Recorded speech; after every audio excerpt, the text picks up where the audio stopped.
Bhupinder, let's start with your introduction first. Introduce yourself. Sir, can I ask you one thing, sir? What did you say? Sir, can I give my interview in Hindi?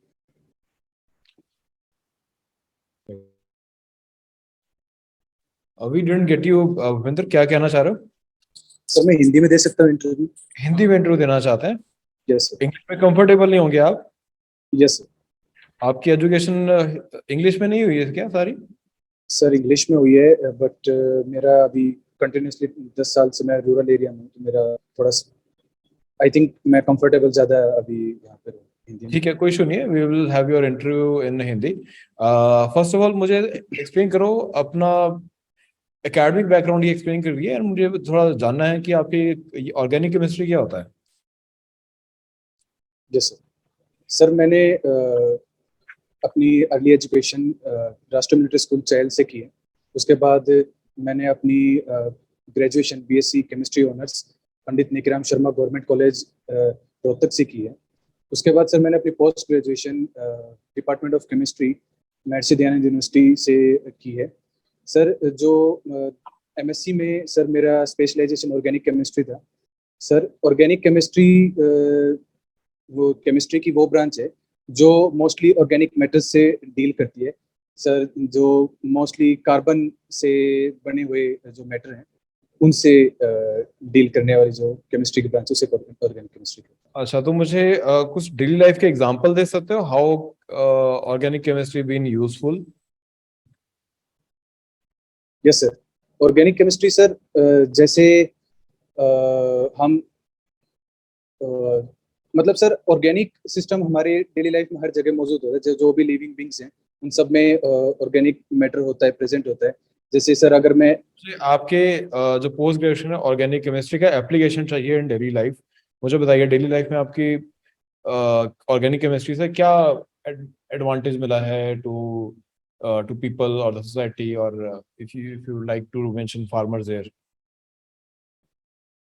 Yes sir. Sir organic chemistry से farmers को काफ़ी help हुआ है sir. जैसे जैसे इस field में development हुई है, लोगों को ऑर्गेनिक जो फर्टिलाइजर्स हैं या ऑर्गेनिक जो तरीके हैं फार्मिंग करने के, उनसे क्या मदद मिल सकती है एनवायरनमेंट को, और किस तरह से हम पॉल्यूशन फ्री रह सकते हैं और सस्टेनेबल तरीके से ज़िंदगी को जी सकते हैं।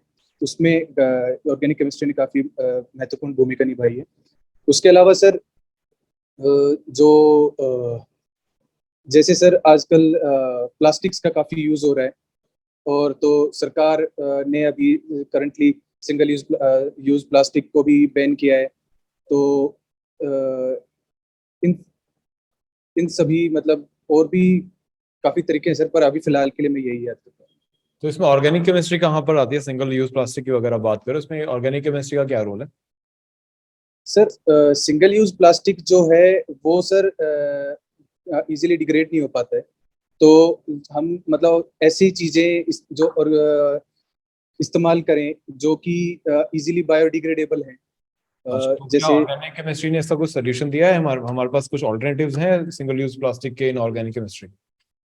सर जो भी लिविंग बींग्स हैं, जो जैसे प्लांट्स जूट से बने हुए कुछ प्रोडक्ट्स हैं, या फिर कोई क्लॉथ बैग है, कोई और क्लॉथ बैग होता है, तो सर वो डायरेक्टली इनडायरेक्टली ऑर्गेनिक केमिस्ट्री से रिलेट कर जाते हैं sir.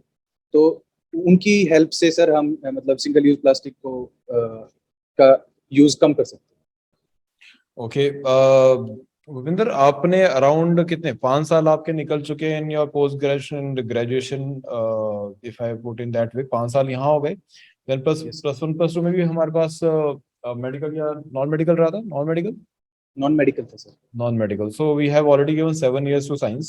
Now you are Yes, sir. looking for a career in the field which is nothing to do with the science.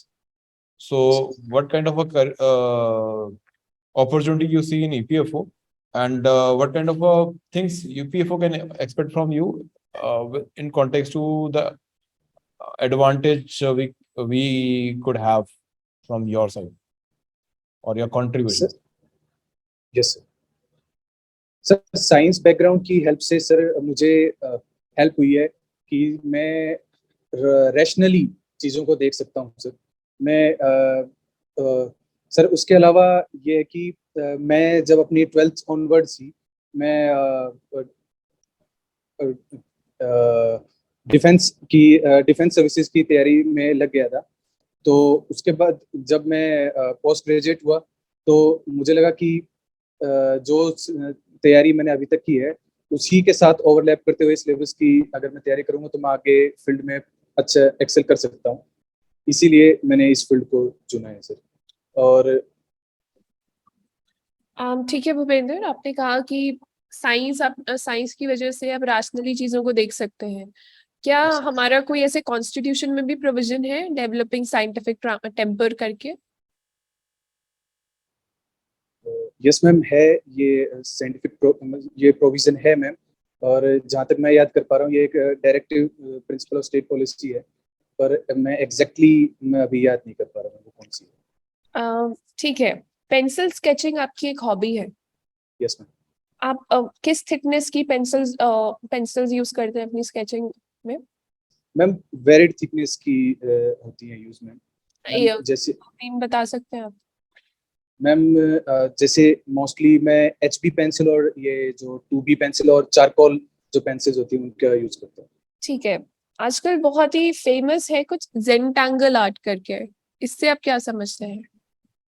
Sorry ma'am, मैं इसके अवेयर हूँ। मांडला art, sorry ma'am. Doodling?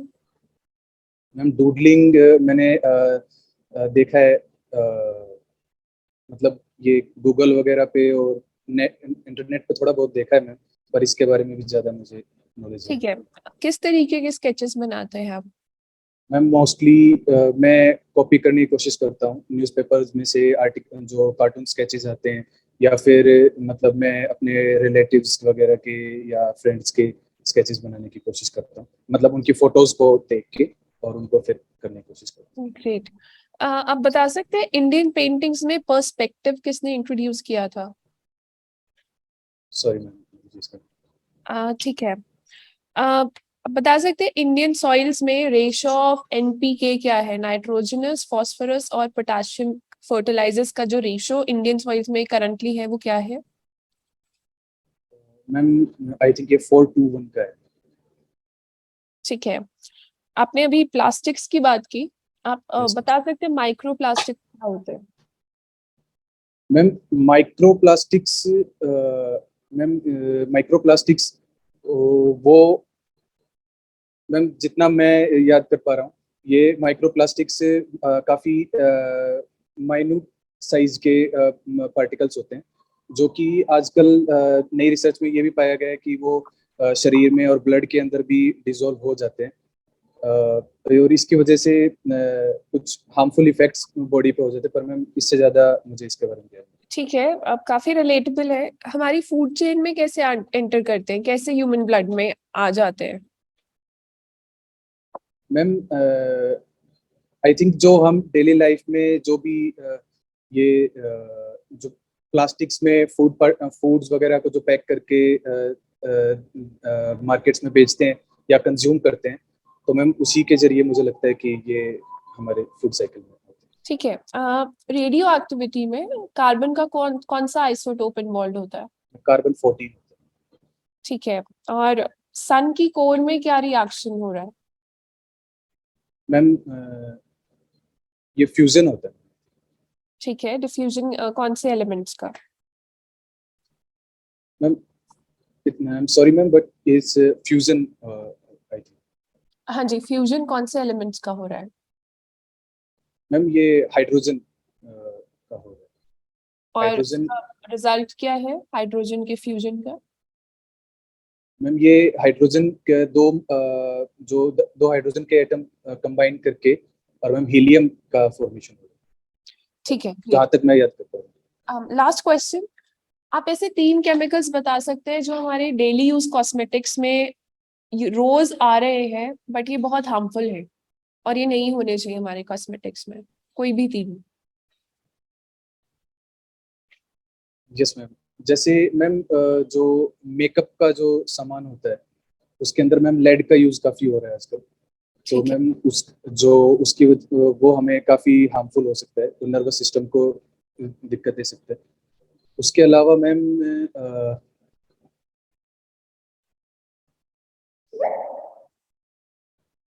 Sorry ma'am, अभी मैं यही है तो।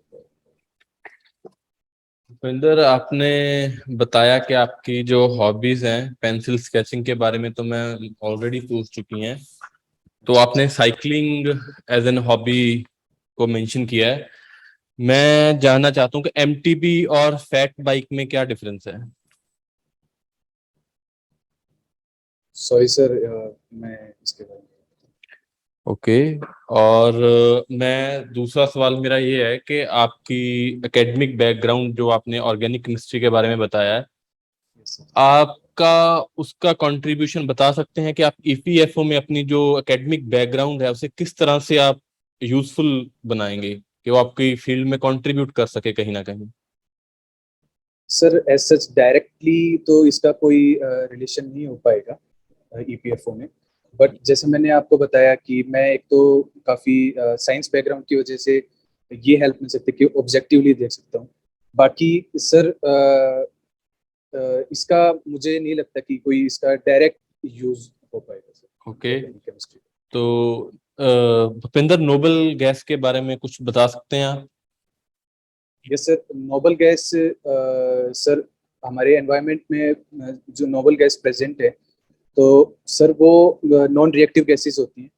और सर जो सबसे पहली नोबल गैस जो हमारे पीरियोडिक टेबल में वो हीलियम है। और सर मतलब कितनी सर नोबेल ये गैसेज होती हैं भूपेंद्र? कितनी नोबेल गैसेज हैं? सर ये टोटल आई थिंक सर 8 है सर। 7 है। Yes sir 7, sorry sir. Okay. Bhupendra, आपकी फैमिली में आपका रोल मॉडल कौन है? Sir both my father and my mother, ज्यादा दोनों। इन्फ्लुएंस आपको मैं जानना चाहता हूँ कि आपकी लाइफ में किसने इन्फ्लुएंस किया और कैसे किया। सर मेरी लाइफ में सर मेरे फादर ने मुझे काफ़ी इन्फ्लुएंस किया सर। सर वो काफ़ी हार्ड वर्किंग है, और जिस तरह की सिचुएशन से वो निकल के हमें जिस लेवल तक लेके आए हैं सर, मैं समझता हूँ कि वो उनकी डिटर्मिनेशन लेवल को वो दिखाते हैं। और साथ में वो काफ़ी पेशेंस है, वो चीज़ों को काफ़ी पेशेंटली हैंडल करते हैं। और तो सर मैं उन्हीं को ज़्यादा फॉलो करने की कोशिश करता हूँ। भूपेंद्र, ऐसी 3 क्वालिटीज बताएं जो आपको डिफाइन करती हैं। सर मैं हार्ड वर्किंग हूँ, और सर मैं अपने पिता की तरह ही काफ़ी पेशेंट हूँ। और उसके अलावा सर मैं अपने काम ऑनेस्टली और मतलब पूरी डेडिकेशन के साथ करता आप ऐसी तीनों की एग्जांपल्स दे सकते हैं जहां आपने इन वैल्यूज को डेमोन्स्ट्रेट किया है। हूँ। यस सर, जैसे हार्ड वर्किंग की एग्जांपल ये है सर कि मतलब सर जब भी मुझे कोई काम दिया जाता है, जैसे अगर मैं घर पे भी हूँ तो मेरे पिता मुझे कह देते हैं कि भाई हमें खेत में कुछ इस तरह से काम है, या पानी देना है, या कुछ फसल बिजाई के टाइम कुछ काम है, तो वो मेरे सपोर्ट करके चले जाते हैं वो काम को, और मैं उसको प्रॉपरली हैंडल कर लेता हूँ। और मतलब मैं उनको किसी भी शिकायत का मौका नहीं देता। Okay. और दूसरा पेशेंस की बात करें तो सर मैं 12th ऑनवर्ड्स मैं डिफेंस की तैयारी कर रहा था सर। उसके बाद सर मैंने 7 ईयर्स कंटिन्यूसली डिफेंस की प्रिपरेशन की, लेकिन मेरा सिलेक्शन नहीं हुआ। उसके बाद भी मैं दोबारा से फिर मैंने सीजीएल की प्रिपरेशन स्टार्ट की सर। सीजीएल में सिलेक्शन होने के बाद मैं सर ईपीएफओ की प्रिपरेशन कर रहा हूँ सर, ताकि मैं आगे अपने करियर को प्रोग्रेस करूँ सर। तो आई थिंक सर ये मेरे पेशेंट्स को दिखाता है कि मैं पेशेंटली अपने आप को प्रोग्रेस करने की देखता हूँ सर, डिस्पाइट इतने फेलियर्स के। Last question Bhupendra, national commission for backward classes constitutional या स्टैट्यूटरी बॉडी है? सर ये हाल ही में इसको कॉन्स्टिट्यूशनल बॉडी का दर्जा दे दिया गया है। कौन सी अमेंडमेंट से? सर ये आई थिंक सर ये 105 है, मैं श्योर नहीं हूँ 105 तो अभी तक हुई नहीं है। Sir. Then 103 was for EWS, I think sir फिर 104 होगा सर, मैं 4 श्योर नहीं तो डिलिमिटेशन की है।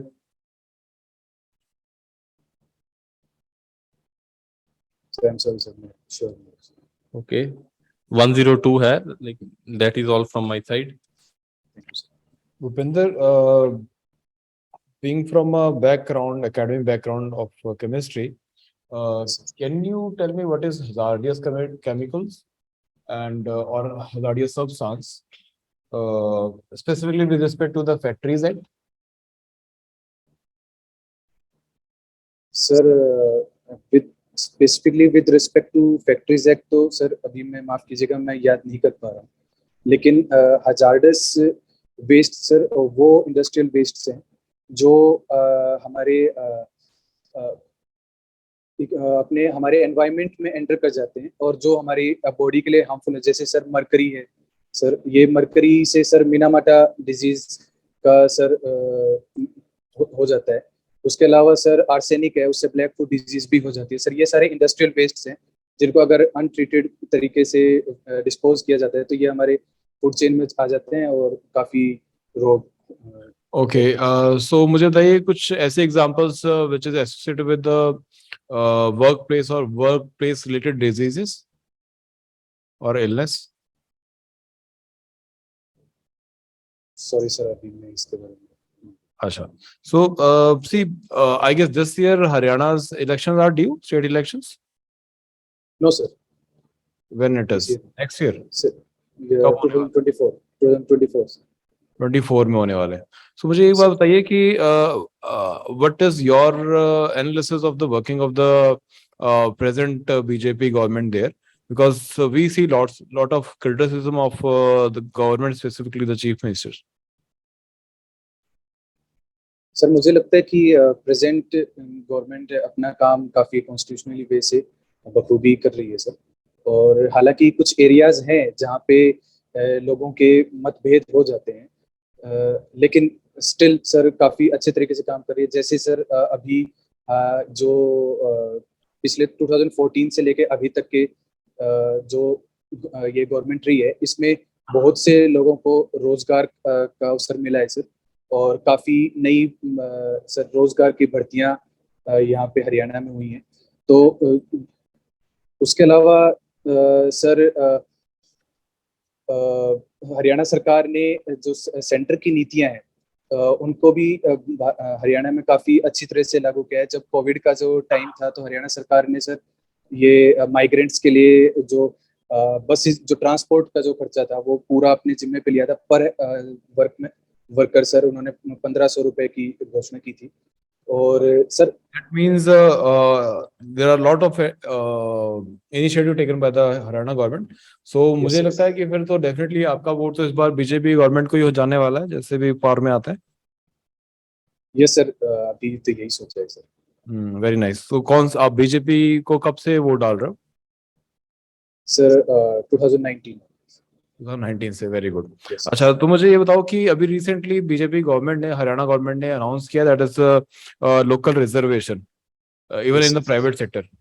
Yes, sir. Okay, so how you see this, positive or negative, or what's your take on this? Sir मुझे लगता है सर इसके दोनों पहलू हैं सर। सर अगर मैं बात करूं कि पॉजिटिव पहलू की बात करता हूं तो सर बात आजकल अनएम्प्लॉयमेंट काफी बढ़ती जा रही है देश में।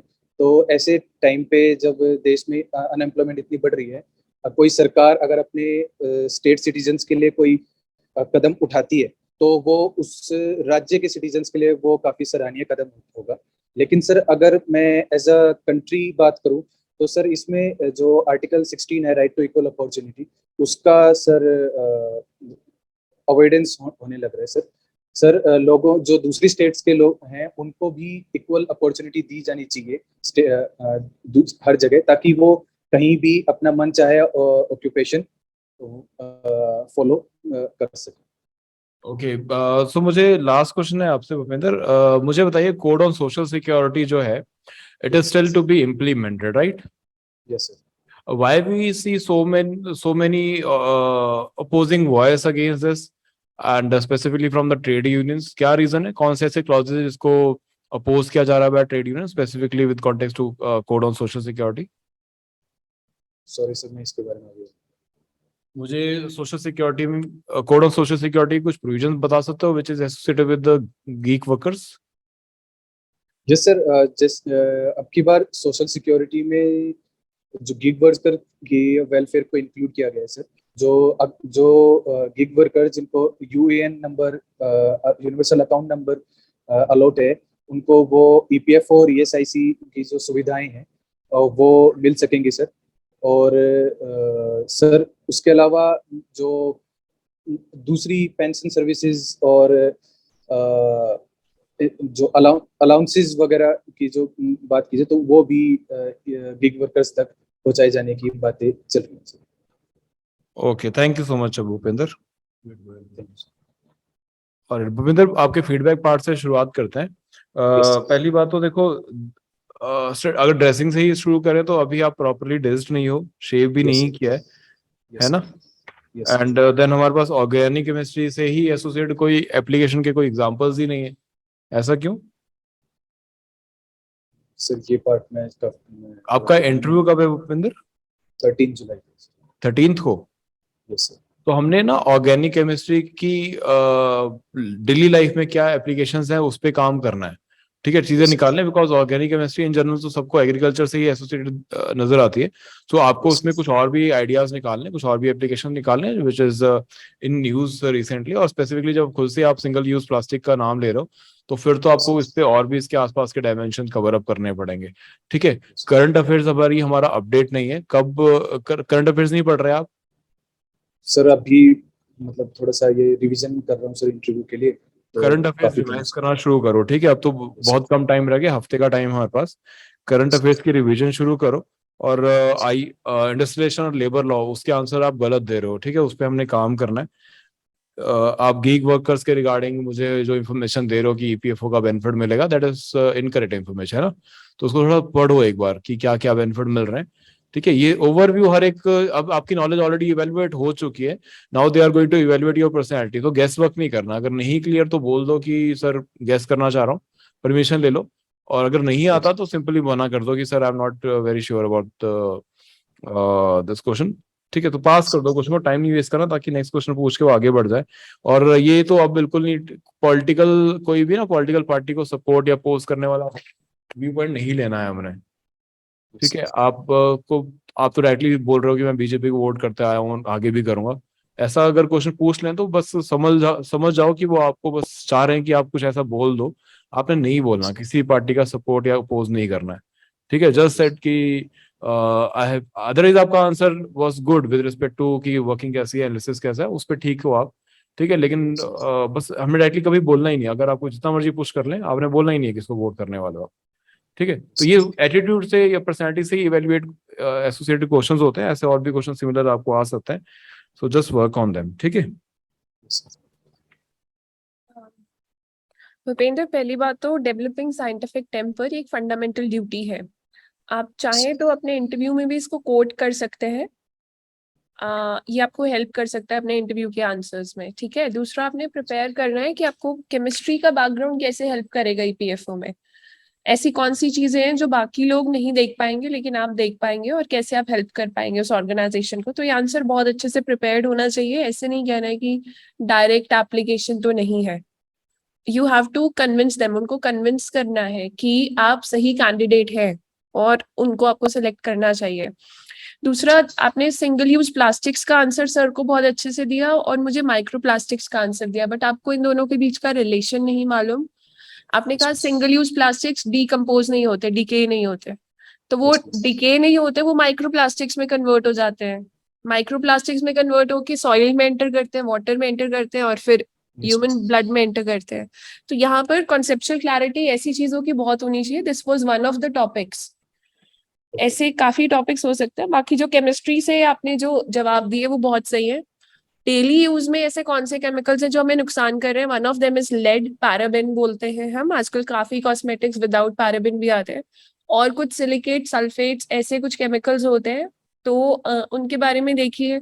हमारे रोज के खाने में कौन से ऐसे केमिकल्स आ रहे हैं? कुछ फोर्टिफिकेशन ऑफ फूड सरकार लाना चाह रही है बट रिसर्चर्स उसको अपोज कर रहे हैं, वो देखिए कि ये सब क्या है। अभी आपके पास दिन थोड़े कम है, बट जो खामियां हैं वो बहुत छोटी छोटी है। आपकी पर्सनालिटी बहुत ही कॉन्फिडेंट हम्बल है, तो काफी ब्राइट चांसेस है सिलेक्शन के। बस ये छोटी छोटी गलतियां ठीक कीजिए अपनी। एंड वही जैसा सर ने कहा, अपने वोट की सीक्रेसी मेंटेन करना है। किसको वोट किया था लास्ट टाइम, यू डोंट, ये आपने नहीं बताना है। सीक्रेसी वर्ड यूज करके उन्हें कह दीजिए कि I have to maintain the secrecy of my vote and I can not disclose it. And जब क्वालिटीज आपसे पूछी जाती है ना कि ऐसी कौन सी क्वालिटीज हैं जो आपको एक अच्छा ऑफिसर बनाएंगी, या हमें आपको Yes, क्यों sir. चुनना चाहिए, तो देखिए हार्ड वर्किंग से जहां से आप शुरू हो रहे हैं वो हर एक कैंडिडेट ने मॉक इंटरव्यू में बोला ही बोला है। तो जब आपसे ऐसे जनरल क्वेश्चंस पैनलिस्ट पूछते हैं ना, वो 3-4 क्वालिटीज की लिस्ट नहीं सुनना चाहते हैं, क्योंकि वो सुबह से लिस्ट सुन रहे हैं। आप ऐसे अपने बारे में कुछ क्वालिटीज लिखिए जो कि थोड़ी यूनिक हो, एंड उनके लिए आपके पास एग्जाम्पल्स भी हो। 1-2 क्वालिटीज के लिए, जैसे पेशेंस के लिए आपके पास एग्जाम्पल था, उसके अलावा क्वालिटीज भी यूनिक हो और एग्जाम्पल्स भी यूनिक हो। That's all the best from my side. Thank you. Bhupendra, तुम्हारी जो हॉबीज हैं वो पहले ही बहुत इंटरेस्टिंग है। जैसे 3 पेंसिल स्केचिंग है, ये बहुत एक रेयर हॉबी है, तो इसके ऊपर थोड़ा सा काम करना जरूर, ठीक है? क्योंकि इसके बारे में तो तुम्हें जरूर प्रोब किया जाएगा, ठीक है? Okay, sir. साइकिलिंग और Yes, sir. जॉगिंग के बारे में शायद ना पूछें, लेकिन स्केचिंग के बारे में जरूर पूछा जाएगा, ठीक है? Okay, और sir. Yes, sir. आपकी, जैसे मैम ने बोला, एकेडमिक बैकग्राउंड के ऊपर भी जरूर पूछा जाएगा, ठीक है? Yes, sir. आपको जरूर ये प्रूव किया जाएगा कि आप एक डिफरेंट फील्ड से आके यहाँ पे क्यों कंट्रीब्यूट कर रहे हो, और पहले आप डिफेंस में थे, तैयारी कर रहे थे, ठीक है? फिर आप यहाँ पे आ गए, तो Yes, इस चीज के बारे में भी आपका एक आंसर रेडी होना चाहिए पहले से, कि आपको सोचना ना पड़े कि आपने डिफेंस के बाद एकदम से ईपीएफओ में स्विच क्यों कर लिया, या पहले आप बोल रहे थे कि मैं एससीसी में ट्राई कर रहा, ठीक है? सर डिफेंस के बाद सीजीएल की ट्राई किया और उसके बाद ईपीएफ। हाँ, तो वो आपको ऐसे पूछ सकते हैं कि आप एक सिर्फ मतलब के जॉब के लिए भाग रहे हैं, ठीक है? कि आपका ऐसे कोई गोल या गोल ओरिएंटेड पर्पस नहीं है, ठीक है? तो आपको इस थोड़ा सा जो है ये आंसर संभल के देना, ठीक है? बाकी थोड़ा सा करंट अफेयर के ऊपर ध्यान दीजिए, जैसे सर ने बताया है। थोड़ा सा अपना जो बेसिक आपकी ग्रेजुएशन के बारे में ऊपर ऊपर से कंसेप्ट्स हैं, उनके बारे में पढ़िए। ईपीएफओ की स्कीम्स और कोड ऑन सिक्योरिटी जो वगैरह हैं वो बिल्कुल ध्यान से करके जाए, ठीक है? उसके बारे में आपको प्रूव किया जाएगा। तो बाकी आपकी कॉन्फिडेंस, पर्सनैलिटी ठीक है, कॉन्फिडेंस में है आप, तो ब्राइट चांस है, ऑल द बेस्ट, ठीक है? Thank you sir. ओके। हाँ जी, आपके कोई क्वेश्चन भूपेंद्र? सर मुझे ये पूछना था सर, जैसे अगर कोई वीकनेसेस के बारे में पूछते हैं, किसके बारे में? वीकनेसेस के बारे में सर, कि Weaknesses? आपने क्या, हाँ जी। तो उसको कैसे आंसर किया जाए सर? आप बताओ क्या वीकनेसेस सोची आपने, क्या बताने वाले? सर मतलब जो मेरी एक जेन्युइनली भी है, मुझे लगता है कि सर जैसे मुझे कुछ भी काम दिया जाए, तो मैंने कई बार ऑब्जर्व किया कि मैं जैसे ट्यूशंस भी पढ़ाता था, तो मैं बस पढ़ा ही रहा हूँ, तो मैं ना तो मैं टाइम देख रहा हूँ सर, ना मैं अपना पर्सनल जो टाइम है मैं भी उसको भी इन्वॉल्व करता था, अपना पर्सनल भी मतलब इग्नोर मार देता था सर। तो मुझे ये एक वीकनेस लगती है सर। तो ठीक कि है, मुझे अच्छी बात है, ये वीकनेस बताओगे तो वो भी खुशी हो जाएंगे। आप यही बोल रहे that is you are kind of a workaholic person. Yes sir. हाँ, तो no issues, it's a good weakness you have identified, but एक पे नहीं, 2-3 और भी रखनी पड़ेंगी।